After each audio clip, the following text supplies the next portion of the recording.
to the only podcast that wants to talk to you in person whenever we can. I'm Travis, and I'm here with Jen. Hi. It's so exciting because Jen and I are in the middle. If you're watching the YouTube channel, you know that we're in the middle of these studio episodes that we did, which was so much fun, Jen. It was good seeing you again. So much fun. We're going to take a break from those just to do this episode. This episode is one with you, the community. We love the community so much. We actually have a Discord, vidIQ.com/Discord, which is a free piece of software where you can hang out with other creators just like you. And we're going to go in there and we're going to have an episode. We're going to do an entire episode talking to people in the Discord. Exciting stuff, right? Join the vidIQ crew. Let's go. Now, what's interesting is in that Discord, Jen, we tried something new. We're trying something crazy. Okay. You know we always do emails. Yeah. What if we text. and text, and now in Discord voice calls, what if we did video questions? Why are you laughing? Why are you laughing? I think it's an idea. I think it's a fun idea. I think it opens the door to endless possibilities. Oh my gosh. And I love that. I'm here for it. Well, let's watch. We have two. Let's do. Let's go. Okay. Let's see what we got. Okay, let's get into this. First time ever. Here we go. Oy vey. Will anything go wrong? Here we go. Here's the first one. Hello, I'm Prant. I'm a gaming content creator. I make videos about lore and guides for the games I play. One of the biggest issues I'm facing Hold on, during pause making this. videos. Did he just come at us right with a straight hook? Hey, I love that he did that. This means this is a real content creator. This is a legitimate 100% YouTuber. Imagine going to a restaurant going, I'm here hungry and I would like food. I know that, you don't care what the waitress's name is. You're just like, give me the food now because I'm a hungry YouTuber. This is and the captions. The captions are it's fire. captioned. Oh my God. I want to be this clear. is visually amazing. I want to be clear. This is not a YouTube video we're taking. This is a literal video question to us. No, They took someone the made time. this. This is the level of effort we expect moving forward. There's no questions. There's no level. Questions. No, this is it. You got to do this or not. All right, let's get back to this question. Guides for the games I play. One of the biggest issues I'm facing during making videos is making a good storyline where a viewer could watch the video till the end without getting bored. Especially in gaming niche, it's very hard to do so, and I personally believe editing well enough hasn't gotten me to the expected results. So I hope I can get the answer to this one. Thank you very much. Amazing. First of all, your editing is fire. We just watched the fire edit, right? So this is a good question, though. This goes back to retention. We just did a video about retention graphs and stuff, right? And we did talk a little bit about how to get retention up. But what this person specifically saying is that he can't get people to the end. He's not necessarily talking about the middle or even the beginning. He's like, look, I need people to watch this thing all the way through.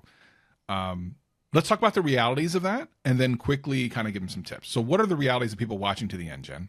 It's not high. It's not probable. You're not wrong. That's not going to happen. I mean, what do you think? I mean, there's going to obviously be people who watch to the end, but when we're talking about the masses, I mean, very rarely do we see an average view duration of 50% of a video. Right. Depending on the length, of course. Yeah. Well, we're okay. Let's say we're talking good length, long video. Mm-hmm. It's we're not seeing numbers that are like that. So obviously a skilled editor. This feels like a fun challenge. Yeah. This feels like a fun challenge for someone who's obviously very creative to watch through that content. And when are you clicking off? I do this with my own content all the time. You should. I watch and I've seen it 1,000 times, but you have to separate something. You have to I guess you have to be a little bit mentally unhinged to be a YouTuber. You have to snap that thing in your brain where you're watching it for the first time and you're like, wow, I've never seen this before. I didn't edit it. I didn't make it. When am I clicking off? When am I looking away from the screen? When am I picking up my phone? When am I literally doing anything else? Mm-hmm. Get rid of that moment. I don't think it's about changing the whole story all of the time. It's definitely comes down to refinement and they know that, but they might not be refining the right parts. And also, what's the payoff? what am I waiting for at the end? Is it going to be more of the same of what I've already seen? If it's more of the same, I've already seen it. I don't need to wait for the end. But if it's the climax of a video, like everything is building up to the end, that's how you get people to watch the end. As a matter of fact, in this last episode that we did where we were in the studio, I showed a screenshot of my retention graph of the video I was talking about in the podcast, where I had like an 80% retention at the end of the last like 15 seconds of the video. And the reason I did that is I had a payoff at the end. So it's not easy to do. And again, if the longer the video is, the harder it is. But if you have a longer video, I always tell all my clients, listen, 40% retention at the end of the last 15 seconds, we're good. This, again, applies to 5-minute and over videos, but always reach for higher than what you are. Now, here's what's funny. That was the end of retention graphs. The next question is literally the opposite. Let's watch this question. This is kind of great. Another video question submitted by one of the people in the Discord. You have to be in the Discord to submit these questions by video. So let's check it out. Hi, Jen and Travis. I'm Haley. My retention drop-off is about 50% within that first 30 seconds of my videos. So how do I fix that? For the most part, for my videos, it feels like I get to the point, but still, how do I fix my retention within that first 30 seconds? Thank you. So common. So nice. Common, and such a genuine concern for so many people. By the way, aren't our creator viewers and listeners like the best ever? They edit their videos. It's not a big and ah fest. Both of them were edited. I did not expect this. Literally, I thought people would be like, shot on location, like not with an iPhone. Like, what's up, guys? Bro, no, and it's edited like the and ahs are edited out. It's just right to the point. This is a standard of video questions we want from this point forward. Don't give us these long 10-minute. These are perfect. That's let's insane. Answer the question. So you will always have a drop at the beginning of your video, no matter who you are. But she's specifically talking about 50%, which is a big drop. Why would we're that also be? Talking 30 seconds, though. And we don't know what 30 seconds means to her content.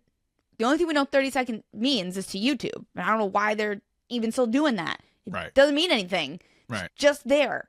So, one, I would identify what your actual retention is at your hook. What is your hook? What is your retention after your 1 sentence, 2 sentences to open up your video? Boom. That's your actual retention drop right there. What is your drop then from after your hook now to the intro of your video or getting into the content? Is there a lull that's too long there? Are you not actually getting into it fast enough? This is the segment that is, I feel like, the danger zone when we think about opening retention. Like, you can have a killer hook and not give yourself credit for being like, holy crap, I have like 85% retention after I just said 2 sentences. People are like, let's go. And then what are you doing after that? Yeah. That's where we can see the rest of this retention drop, because maybe you do need to actually just get in right after the hook. Maybe you don't have an opportunity for more of an intro. Maybe you promise something so awesome in that hook that people are like, let's go. Right. And then you proceeded to talk a little bit more. I love that. Another reason for potential drops very early on is your thumbnail and title doesn't match what your intro is. Like your thumbnail and title promised me a Mr. Beast video, and then back to the basics. Love Auntie this. M is walking in with the sewing, and I expected this amazing thing, and I'm like, nah, this isn't it, Chief. This ain't it. Yep. We talked about the hover thing that in one of the last podcast episodes where I said I hover to see what the intro is because I don't even trust your thumbnail and title. Travis trusts nobody. He's not liking anything. He's trusted nobody. No, I'm hovering, son. Jen, meanwhile, liking everything she watched. She hit that like button, hit that like button, like, subscribe, like. If you don't know what we're talking about, that's in the last episode. You got to go back and watch it. But yeah, does it pass Travis's hover test? Listen, I'm going to patent that. I'm going to copyright that. That was great. Does it pass the Travis? Look, the hover test is real. If you don't know what we're talking about, last episode. But this episode's exciting because we're going to get to talk to you, other creators and viewers just like you in Discord. Jen, let's go over there right now. And now we are here in Discord, vidIQ.com/Discord. If you've never been here before, you should check it out. Tons of creators, and including the ones that will be coming up on stage today. Jen, this is fun. We've done this before. We're going to do it again. What do you think? I'm super excited, and I'd say I'd love for the second time to go even smoother, but I doubt it. We'd have a technical difficulty at the end, but listen, I think I fixed everything on my side. So we're just gonna have fun. We're gonna ask. No, it's always gonna be something. It's always. This is true. Life. That's technology. This is true. That's the podcast. It's the unfortunate reality of what's going on in technology. But again, if you're listening to the podcast or watching on YouTube, feel free to join at vidIQ.com/Discord, where you can come and do all the crazy cool things. All right, let's see if we can get someone up. Looks like we have one person requesting to come up. I don't think you need to share your screen, Vicky. I don't think so, because no, I mean, the person who requested, I just wanted to give a quick disclaimer that the boost and one-on-one coaching users have a priority to jump on stage, and sure. I don't know who you see. I don't see a single person Someone raising a hand. It says YT Lab. I guess they put it down. Oh. So that's why I wanted to offer you guys to start with pre-selected question, and that's why I decided to share my screen. So let's start with one of the pre-selected questions. We have one here from KCL and is art. It's one big long word. I'm a full-time artist selling paintings and art prints. I have a decent following on Instagram and a newsletter that I use to show behind the scenes and let people know when I have new work available. I recently started a YouTube channel and I'm excited to add it to the mix in order to build a community. My question is, since I have an audience on other platforms, should I start sharing the video with them as soon as I post it? My immediate thought is, of course they'll like to see this too. I share it everywhere ASAP, but then I started thinking the YouTube doesn't know who my ideal audience is yet. So should I let the algorithm do its thing, or should I have it boost in views right away? And I definitely have feelings on this. I'm sure you have feelings on this too, Jen. Let's talk a little bit about sharing your content when you have a following elsewhere, not just on YouTube. I feel like it's such a frequent question. This is a popular one. I think in this instance, I would say share. Like, you have an audience for what you're already doing. Whether they want to watch it on YouTube is another question. But I feel like this is one of the instances where you won't really see an issue with the algorithm, because people that will click over are interested. Like, it is your target audience from another place. And we see this success a lot of times with TikTok coming over to YouTube. But this gets like sketchy when you just have more of a personal account and you're like, hey, everybody, watch my YouTube video. Yeah, I agree. What do you think? So I have always said, share it wherever, but you should share it in the native format of wherever you're sharing it. So that might mean re-uploading on Instagram or whatever, rather than sending a link. There's a couple reasons for this. Number one, a lot of times those other social media platforms will kind of deprioritize showing that to anyone because they know it's setting people off platform, which is not what they want.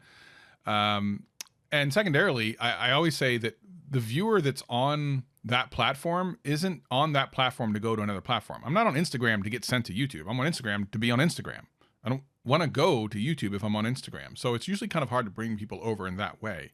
So putting it in a native format on that particular platform is another way to grow your stuff. It's not going to grow your YouTube channel directly, but that maybe is not the point here. Having said that, I had Todd Bupre from YouTube on a while back, and he just encourages people to share it everywhere and to let people know, especially if you're a smaller channel, to get more information about your video out to YouTube so it understands who's going to enjoy that video more, thus share it to other people who maybe aren't even aware of your channel. So sharing is not a bad thing. I think you just need to kind of consider the pros and cons of that. And yeah, I mean, if you got it, share it. If you got it, flaunt it. Do you have anyone? Flaunt those links. Pump them links out. Do you have anyone who wants to come up on stage? That's the French way of saying stage. Hi. Hey. I'm Haley. Hey, Haley, how you doing? Hi, Haley. I'm good. How are you guys? Very good. What's going on? I'm sorry if you can hear stuff in the background, but I've got my littlest kid with me, so he's doing stuff. Very nice. Oh, cute. So I am literally editing a video right now. I'm also an artist, so this is another art channel question. Very cool. So the video that I'm working on is an art challenge video where I create a children's book in 24 hours. Fun. So I recorded the whole thing and I have all my footage of me making it, and it's just me and my iPad basically. So I'm having some like creative block on what I can add for B-roll since I already recorded the whole thing. Like, what do you guys think of me just recreating those tense moments while I'm doing the challenge? Like, does that make sense? Would that be interesting to people? I don't even know. Like the behind the scenes? Did you record yourself doing it? Yeah, so I recorded myself for the duration of like making this book in 24 hours, but I didn't like vary my shot very much at that point because I was just working on my iPad making it. So I was like drawing the pictures and like writing the story and stuff. Did But now you I'm screen record like the iPad? Yeah, so I do like a top-down recording of me working on my Yep. iPad. Wait, why do we So I need have all of more? that footage, but it's like super boring. So I want to add some like Is it B-roll and boring interesting though? stuff. Who says it's boring? Well, me. Well, my retention says it's boring. Okay. I don't know if more B-roll is really what you need here. Maybe when I think about it the way that you're explaining it, I'm thinking we need to refine the amount of you creating to tell the Yeah. story. Um, there's so much power in small clips. Like, it's really just for context. If this is to actually watch you create this, which, doesn't feel like it is because it is the challenge of the 24 hours, and the goal is, can you create it? Not necessarily like, what, how, teach me what you're doing, let me watch the whole process. Like, this is for fun. Right. Um, if you feel like it's boring and you feel like retention is not there, cut those moments down where you're actually showing the screen recording and have them be honestly half of the time that you even have edited now. And I bet you will feel differently about that. I don't Okay. think it comes down to variation. I think it comes down to having an editor's eye when you're watching and realizing maybe this is an entire segment that I actually cut out. Maybe this entire portion of the middle isn't even important because I wasn't facing any type of problem or difficulty. And then maybe the real important thing is troubleshooting something, or something was wrong with the iPad, or we want to focus on the Mhm. story elements here, less on the creative Right. elements, because the goal is this story. So more people are interested in the story, not the actual book in this instance. Right. Okay. Yeah, so like I made like a voiceover of all of like my storytelling. And so now I'm like cutting down everything to fit like this flow of a story. So that's where I'm at. It's just, I'm trying, I'm probably overthinking like making this look cool and like I'm a Yeah, professional. for sure. We all do. Okay. It's not just you. We all overthink all of our content choices. Also, I think like there's a bucket for everything. We always talk about buckets on the show, as I'm sure you know. And this could be one of those buckets for like your community to deepen your connection with your community, because it's not always about views, right? It's not always about getting the most amount of views. Seems that way, but I think most people would love to have a community as well. And when you have big numbers of views, the vast majority of those views are people who don't necessarily know you, and they're just stopping by. Maybe it was promoted on their home feed or whatever, and maybe they won't come back. The video like you're describing would definitely be for people who are already interested in what you're into, and even if it doesn't quote perform well, that doesn't mean it's not deepening a connection with your audience. I mean, we do this all the time here on the Boost, or I should say, the vidIQ podcast channel. And what's interesting is there's an episode that's going to come out.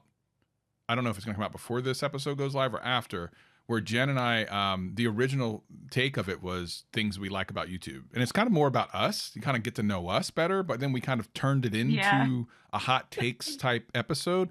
But it all started out with just things about me and Jen. And we know that may not perform as high, but we don't care because we're trying to make this deep connection with our community.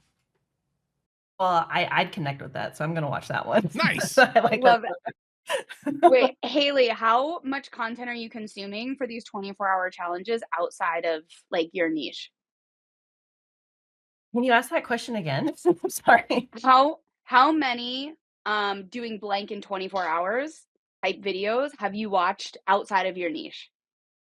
Every 24-hour video outside, like every 24-hour video I've watched has been ones outside of my niche. There was one that was in Okay. like just, yeah, it's all been outside my niche. I think like mid-edit, a good exercise could be to watch those with a very intentional editing eye, take a break from your editing and look at how little they've edited the process into Yeah. those style videos, and then return to your edit and be like, okay, they didn't have 6 extra angles, they didn't have 3 cameras set up, and watch with an editing eye, because you watched with your creative eye before. But I would say watch with an editing eye, and you will feel so much more confident about your content the way that it is right now, because it's so easy to get wrapped up. And watch from all over. Also, this is like a form of torture that we can't watch Haley's video right now. Like, this is actually torture. Right. It's like I'm like, Haley, show me the video. Show me the video. Well, the other element to it is I have my kids choose every element to the story, so I don't get to choose what it's about. That's cool. Oh my gosh. It's fun for me. So whether it performs or not, my kids helped me, and that was fun. That's amazing. It should feel fun then. That is what I would say go into the editing with, is like, this should feel fun. Don't think about it in terms of retention. Think about, is this just flowing from the next fun thing to the next fun thing? Are you watching this and smiling? There could be so little about the actual like creation of this involved at this point. Like, there's so many good elements that are interesting. Yeah. I love this. Haley, can you send us the video after? Can you send us put it in the when you leave a comment or whatever on the YouTube channel or whatever, send it to us. We would love to check it out now. We're very curious. Okay, I will. Thank you. Amazing. Nice to talk to you, Haley. No problem. You too. Thank you so much. And again, if you're listening to the podcast, you're like, who are these people? They are the people of Discord. Kind of like, remember the people of Walmart? The people of Discord. Do you remember the people of Walmart website? Yeah. No, I used to have a rip-off calendar, like a daily calendar. It was like Walmartians. Yeah. And every day was like the date and a hilarious photo of a Walmartian. Well, we got another people of Discord. Who are we talking to? Hi, I'm Gara. Hey, Gara. Hi, Gara.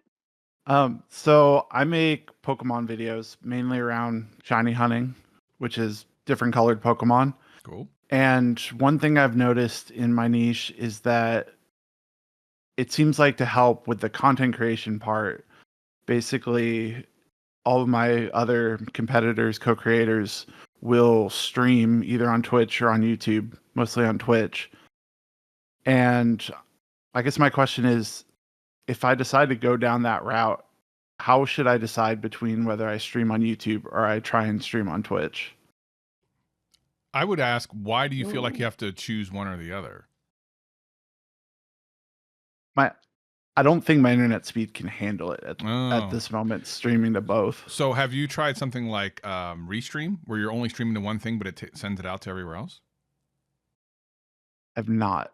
So that's a service you can use, or StreamYard, same thing, where you're only sending your stream to one platform, but it then sends that stream out to multiple platforms, so you can multi-stream using the same amount of bandwidth as if you were sending it to one place.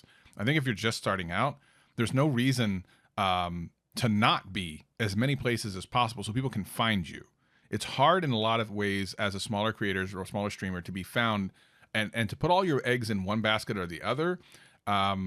It's not necessarily a terrible thing, because then you can really kind of go out for it. But quite frankly, if I were to do it, I'm going everywhere. I'm giving everyone a chance. Because what happens if you really go, okay, I'm really in on this Twitch thing, I'm going hardcore on that, and it just doesn't happen. But in that same amount of time you spent on Twitch, it would have worked on YouTube. You don't want to not find out till it's too late.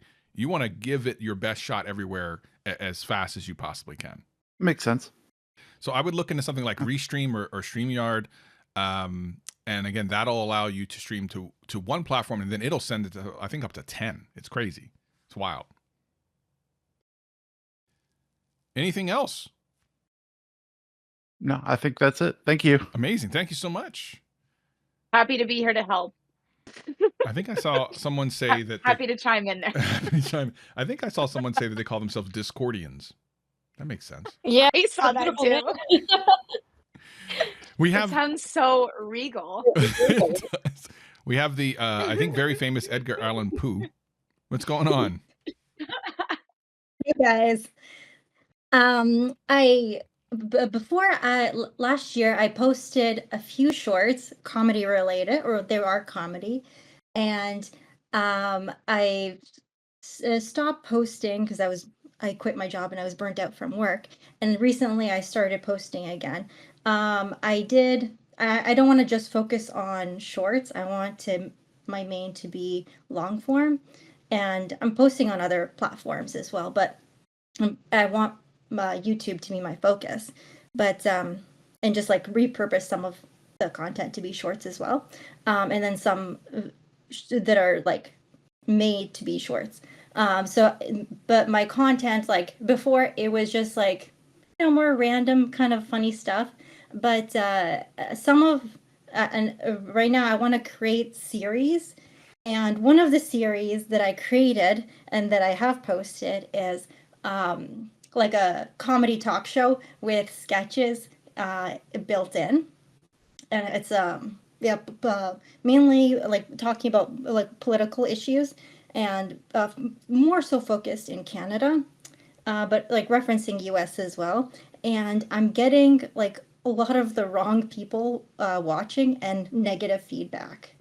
Um, it's like some of it I think is well, older people who won't get my sense of humor, but also people who disagree with me, um, and clicking off or downvoting or leaving negative comments.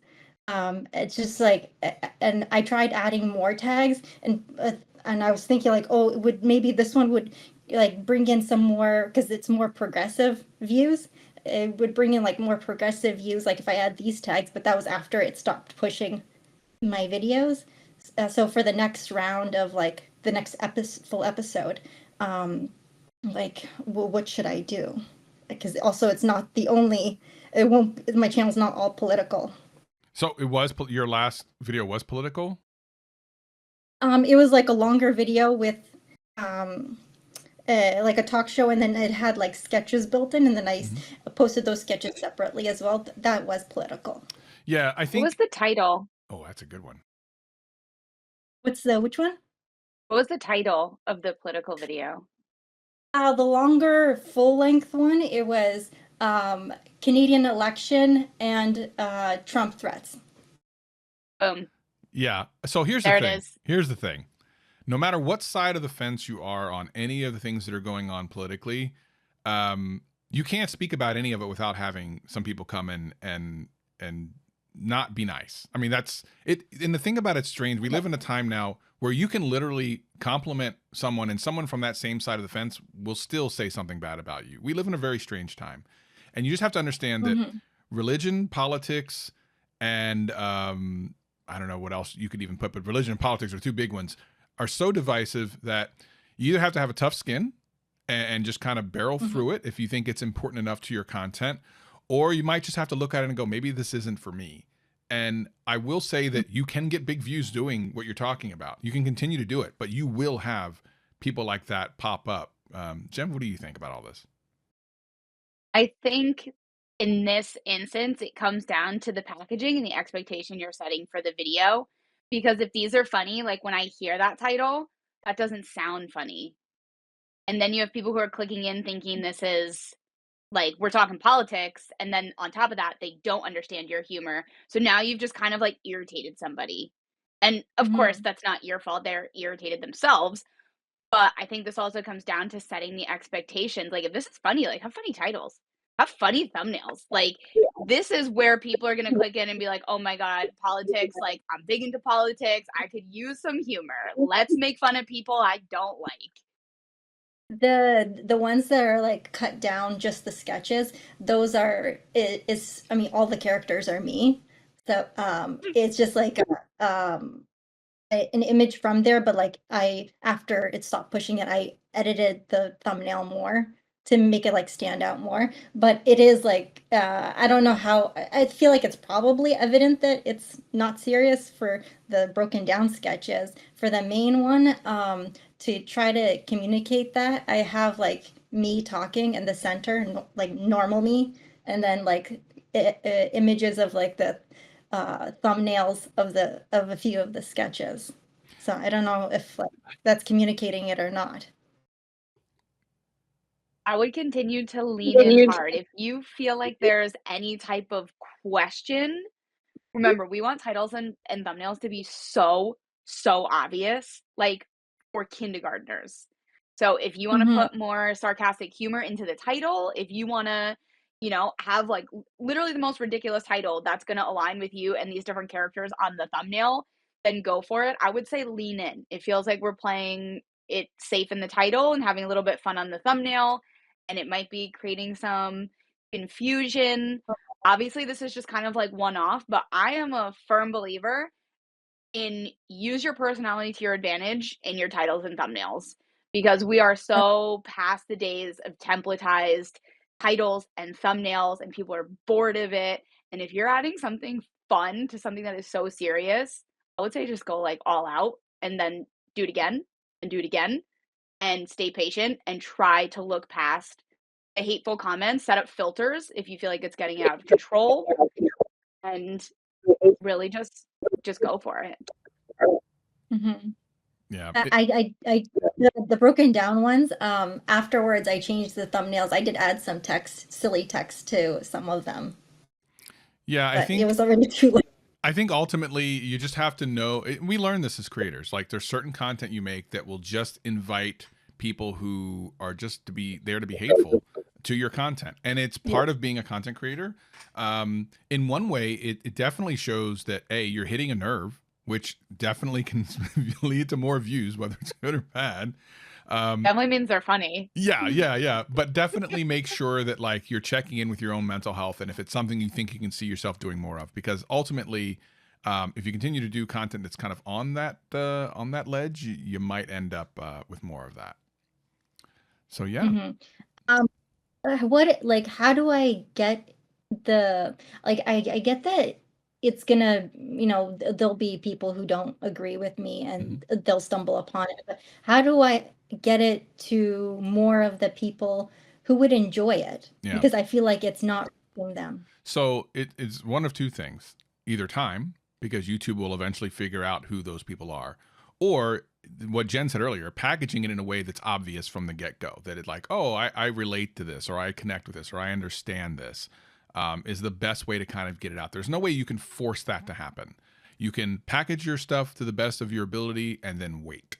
That's kind of the YouTubery thing. And even if you do get it, it might be 70-30, where you get to 70 of the people who really connect, and 30% of people just want to be there and hate. It's just, but even if you're like doing stuff that's not political, by the way, this goes for everything, you're still going to have people come in and tell you you're terrible. You know what I mean? So I wouldn't worry too much about it. Yeah. You're getting close. You've reached a political audience. Yeah. Just not the refined one you need. Like, that's close. Like, you're not, reaching farmers and they're like, what the hell is this doing on my homepage? Like, you're reaching very close. Yeah. And YouTube is working every time you publish to figure out, how do we get it closer? Yeah. Well, yeah, that's what I thought you were going to say. Was just like keep posting. Pretty much. Well, thank you so much for joining us. We greatly appreciate your time, and we're going to get on to some more people. It looks like all people in here. My goodness. Thank you so much. Have a good day. All right. So next up, we got Creepy Chill. What's going on? Let's go, Creepy. Hello. Hey. So I make videos about scary things, like talking about the creepypastas or just some disturbing things. And I have just a quick question. How do I make sure my videos reach the right audience? It's funny. I think we just kind of answered this. It's packaging, Jen, and I would love to hear, if you are doing creepy things, what you think correct packaging would be to get to the creepy audience that you would want. Yeah, this is a good one. Sometimes it's in the horror scene alone.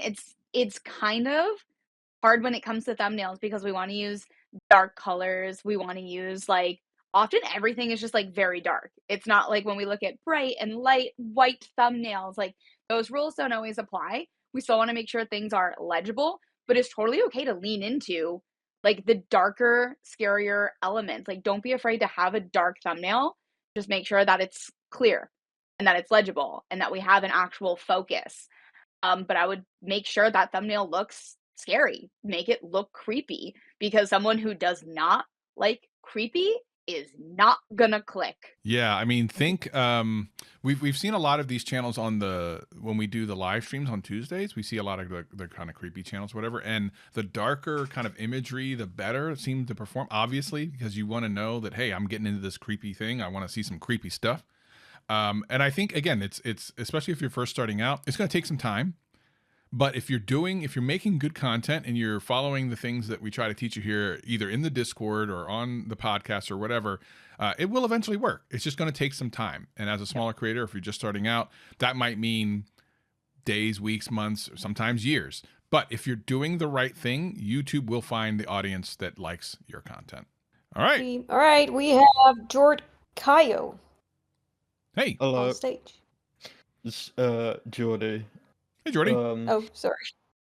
No, it's little background. I'm not a content creator myself, but I've been a video editor, and in like the past months I've been a channel manager. So I've been managing a channel from a VTuber, and their content is very gaming related, and like in the future do like IRL content. My main thing is I'm only just getting back into the sort of YouTube space, and I've been working with obviously the tags and outliers and trying having a second title just in case if like the first title like doesn't perform as well. They are performing somewhat well, but they're not performing to the point I kind of want it to, because most of them either get above like 50 views or like they even reach to like 100, and like my most viewed one is 280 views, but I don't know if I'm just looking into it too deep or I just need to take a step back, relax, and just keep going. Well, how many videos have you guys done? 7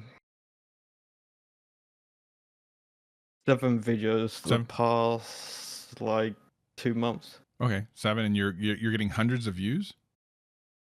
Yeah, in most like 4 of the views are at least above 100. That's fantastic. I can't think of my first 7 videos I ever did getting very much over 100 views. Jen, what about you? What were your first couple of videos? No, not there. No, not at all. I mean, it's good. It's great. I mean, it sounds like things are going really well, and it sounds like, what are we talking, like once a week upload-ish schedule? Yeah, I mean, if you want to see more results, upload twice a week. It sounds like you're doing things right. It sounds like you're getting views. It sounds like the only thing that's going to speed up this process is more content and more data. Okay. Yeah, I mean, look at people in the chat. They're saying like, wow, that's good views. Be proud of that. Like, it's great. Yeah. Jen and I have talked about this before on the podcast. I think it's really important to reiterate here for those who haven't. So I'm glad that there's people who are new here, like, what's going on? They're in Discord. They're like, I don't know, what is this? This is the podcast, which you should be listening to every week. We do a podcast we have a YouTube channel and everything. You should check it out. But one of the things we've talked about, Jen, is views. And remember we talked about that episode one of my favorite ones, 50 views is awesome. Yep. Where we talk about how even something like 50 views is amazing, and people just don't recognize it because they come to YouTube and they see people with hundreds of thousands or millions of views and like, oh, that's what I want. But they don't recognize that if you get like 50 views, holy crap. Imagine being in a room with 50 people, listening to what you have to say, watching what you're doing. That's incredible. Like, yeah, that's amazing. Yeah. It's weird. Like, if you want to break it down, it's weird. It really is. Totally. Like, totally. Do you even know 50 people? I don't. Like, exactly. I know you and Vicky, and that's about it. I don't really know anybody else. I don't know anybody. So if this was Travis showing up somewhere, he's got 2 people that are coming. That's right. That's Meanwhile, we're not celebrating 50 people who decided to watch it online. Like, that's nuts. Yeah. So like, it's incredible. I think we need to change our mindsets about what success is. Because let me tell you, from my standpoint, having been through, doing a channel myself, where once upon a time, when I got 100 views, I was like, that's a successful video. And if it ever got to 1,000, I'm like, I'll never have to think about that video again because it's beyond my wildest expectations. And then later in my journey, if I didn't get 1,000 views in under an hour, it was a failure. Now, what's the difference there? That's my mindset. That's me thinking, all of a sudden I'm a failure. No. A year ago, that was amazing. That would have been incredible. That would have been unthinkable. But I've completely crapped on myself thinking, oh, I'm terrible now. Yeah.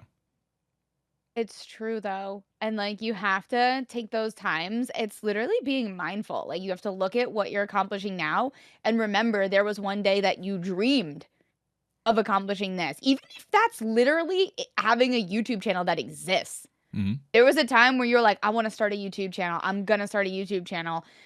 That could be celebrating the fact that you even just started the YouTube channel. Yeah. And that's huge in itself. And then remembering like, okay, I hope I get like 10 views. And then the next time when you're feeling down and be like, remember when I was hoping I would get 10 views? My videos get 50 views right now. Like that's crazy. Yeah. So hopefully, Jordy, that puts this into a little bit of perspective for when you're moving forward. But anyway, you're doing well. So just know that. Yeah. Double down if you want more. I do have a follow-up Sure. about tags. Okay. Like, I'm really on the fence on like tags because, like, ideally I want it to be rooted to just that general area of like VTubers because that's mainly where I'm going to get the most interaction from. And it's either I'm worried about putting too many tags, or I'm not putting the right tags, or I'm putting not enough tags. Let's push you off the fence. Jen, he said he's on the fence about tags. Let's push him off. Push him off. Let's push him off the fence. You want to push him first, or should I push him? Oh my gosh, you can push him first. I'll give you the honors. Give a good push. Don't worry about it for a number of reasons. Like, don't even, if you're spending more than like 30 seconds on tags, you're wasting your time. They're not relevant to the by and large things that happen on YouTube. Your description and title are a little bit more important. Your title for sure, but mainly because it's what people are going to see. Your thumbnail's definitely super important. I would not spend any time worrying about tags, because even if you were to be scientifically amazing at it, YouTube's already told us that they don't really use it for anything other than maybe misspellings. And even if you were really good at that, the people that are going to see your content aren't going to have anything to do with tag. When's the last time you clicked on a video because of its tag? That was funny. We actually did that. Remember, Travis? It brought us like a side of YouTube that we did doesn't that exist. because we're weird. Yeah, we did that. We're weird. No, that was funny. We have a podcast about this shenanigans. We've never even seen it. We were like, what is this? What is this? Anyway, Jordan, we appreciate you so much. Thank you so much for joining us. We actually have something that came up in the text here on the side. So again, if you're watching on the YouTube channel, like, this is kind of cool. Where do I go to this? vidIQ.com/Discord. There's a link in the description. And if you're listening on the audio podcast, there's a link in the show notes. Someone says, Sarah says, also giving us props. Yeah, listen to the podcast. It's fun. And how I'm powering through a whole bunch of sample knitting. I want to know what Travis and Jen think of Canadian Smarties, because obviously we are a candy podcast. What? I don't know that this is a different thing. Excuse me? Is this like Mexican Coke where it actually is with different ingredients and it tastes different? Is this a thing? Has to be. Has to be. This is news to me. Has to be. I'm not I aware. like regular Smarties, actually. I enjoy a good little Smartie session here and there. Yeah, Smarties are good. I didn't know that there was a different version. Even Haley's like, what? Canada has different Smarties? This is... Excuse me? And then, of course, Josh talked about you. We know this, Josh. We've heard this before. UK chocolate beats American chocolate 10 times over. We've heard this. I need to eat it before I will accept that as a fact. Let's bring someone else up on the stage. It's true, though. How do you know? You've been over Yeah, here? guys, I just... Oh, my gosh. Uh-huh. Yeah, and I will say, though, I'm going to say this. It's not candy. We have the best Red Bull out of the entire world. Well, we better. All the other Red Bull taste weird. Yikes. All right, folks, I just want to quickly say that we have actually the question from the chat, if that's okay with you. Okay, what is it? Let's see, what is it? Sadly, I cannot tune live. I'm not sure. Okay. I finally made it to consistently over 60% retention in the first 30 seconds, but I'm still struggling to get 15% to stick around to the end. Oh, okay. I make talking head videos where I specifically talk about the 2000s comedy movies and a little bit about comedy movie I'm making. What would be your biggest tips to stronger retention? Now, first of all, you're not telling us how long your videos are, which is the biggest answer to this question, because quite frankly, if your video is an hour long, 15% at the end is not bad. If your video... I would say what is the average view duration too? Yeah. But if your video is 45 seconds, that's terrible. So we don't know, like without knowing kind of how long your videos It's are. true. It's very Are we difficult. making hour-long videos? Yeah. So as an example, I'll even like kind of look at our analytics. You got to remember that our podcast channel, you know, our videos at a minimum for any of our shows are what, like 30 something minutes. And they're 45 for like the longer stuff. And we average like almost 20-minute average view durations. And if you look at the retention graph and you set it to like relative, that's actually fairly high for YouTube. But the percentage of that is like what, 30 something percent out of like or just it's under 50%. You would think just by looking at that number that's terrible, but it's not, because of the length of the video. So it's kind of relative. Who do we have on stage? Hi. Oh, hello. Hello. I'm Peter. I'm a medical doctor from Poland. Oh, hey. And well, I migrated here from another community, so I'm happy to join. But I nearly never got time to actually come here for the live podcast because it was always interfering with my work. Oh. I work in clinic very long hours. I already scaled my Polish version of YouTube channel to over 4,000 subscribers, and then I decided to pivot for English language and narrow down towards psychology and AI, basically. Okay. And I'm trying to aim at founders, AI founders, and mental health care for that reason. I'm also present a lot on Twitter, but it's very hard to manage that with clinical hours. And I am actually running mostly into issue to find time to produce content because, well, I want to produce very high quality content. It takes a lot of time to prepare like valid medical topics with good background research analysis, and knowing that everything I say is high quality, that there are no no errors, because this is not like something very narrow topic that I can talk about. I think I hear what you're getting at. You're overcomplicating a lot of this. I'm just going to stop you there. Yeah. It's because you're a very analytical person. I can tell by your answers of everything you've said. You're very analytical, which thank goodness you are, because you're a doctor. If you were not analytical and you were just flying by the seat of your pants and you're a doctor, we might got to take your doctorate away. All right. We might have to do that. So I'm happy for that. Yeah. But here's what you need to do. You need to take a breath. We'll do that. Yeah, I'll do that. I'm the one who does that. Dr. Savage takes care of that. I think you need to breathe. And before you get ahead of yourself, because I can feel that like your mindset is that of a 1 million subscriber channel that's got all these things. Steps ahead. Yeah, you're so many steps ahead, which is not necessarily a bad thing, because it's good to have a goal. But in your voice and in the things you're describing, I can hear you tripping yourself up every time you explain the next thing that kind of is the things that are in your life. So here's my advice. I'm going to try to oversimplify what everything you said is, and I don't mean to disrespect everything you've explained, but I feel it through what you're saying. Start just creating, for the time being, and just for a little while, I'm not saying forever, just for a little while, fun videos that you enjoy making and watching, just for a little while. Get in love with the content creation portion of it. And then once you've done that for a while, go back in the analytics and then go back through the comments and think and kind of consider, did this work? And if it did work, there's your answer.